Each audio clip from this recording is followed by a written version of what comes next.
Have you ever faced a moment of profound uncertainty, a time when the foundations of your world seem to crumble? Imagine the sudden loss of a revered leader, a king who brought stability and prosperity for decades, leaving a nation adrift in fear and doubt. This was the reality for ancient Judah when King Uzziah died. But in that very year of national mourning and apprehension, a man named Isaiah was granted an unparalleled vision, a glimpse into the very throne room of God that would forever alter his life, his purpose, and his understanding of divine power. What did he witness that was so utterly transformative? If you're finding value in this exploration of biblical truth, please like this video and subscribe to the Bible Stories for You to continue this journey of discovery with us. As we delve into Isaiah's breathtaking encounter, you'll discover profound insights into God's unwavering sovereignty and his passionate call for his people, even in the midst of their deepest fears and failings. Stay with us as we uncover a vision that resonates with hope and purpose for our lives today. In the year that King Uzziah died, a time of profound political instability and a palpable sense of dread for Judah, the prophet Isaiah found himself not in a palace but in the sacred precincts of the temple. There, his earthly perspective shattered, replaced by a sight of unimaginable glory. He saw the Lord, majestic and enthroned, high and exalted, his royal robe so vast that its train filled the entire temple. This was no earthly monarch, but the sovereign of all creation, occupying a throne no earthly loss could ever leave vacant. Above this awe-inspiring figure stood the seraphim, celestial beings of fire and light, each with 6 wings. With 2 they reverently covered their faces, unable to gaze directly upon the divine brilliance. With 2 they covered their feet, a gesture of humility, and with the remaining 2 they flew, poised in perpetual adoration.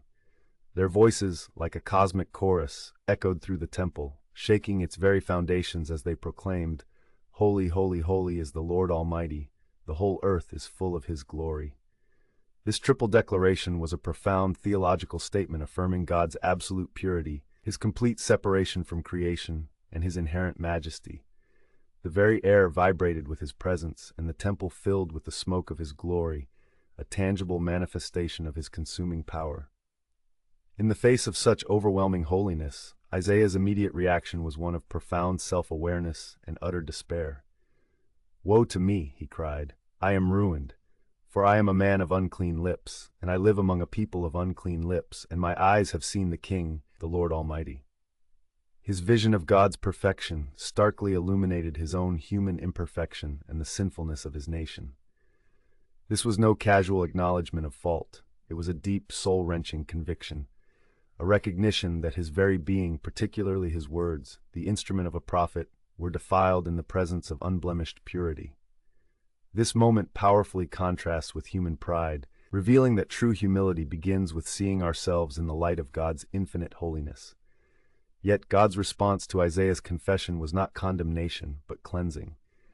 One of the seraphim flew to him, carrying a live coal taken with tongs from the altar, a place of sacrifice and atonement. With a touch to Isaiah's lips, the seraph declared, "See, this has touched your lips, your guilt is taken away, and your sin atoned for." This act was spiritual surgery, a purification that prepared Isaiah for the divine task ahead. It demonstrated that before God calls us to serve, he first purifies us, removing the barrier of sin through his grace. Then, amidst the lingering smoke and the quiet after the seraphim's song, Isaiah heard the voice of the Lord. "Whom shall I send, and who will go for us?" Without hesitation, his cleansed lips responded, "Here am I, send me." This was the pivotal moment, the transition from awestruck observer to willing participant. Isaiah, humbled, cleansed, and forgiven, was now ready to embrace a difficult, lifelong prophetic ministry. His transformation from a man undone by sin to a zealous messenger was complete, driven by the profound encounter with the Holy One.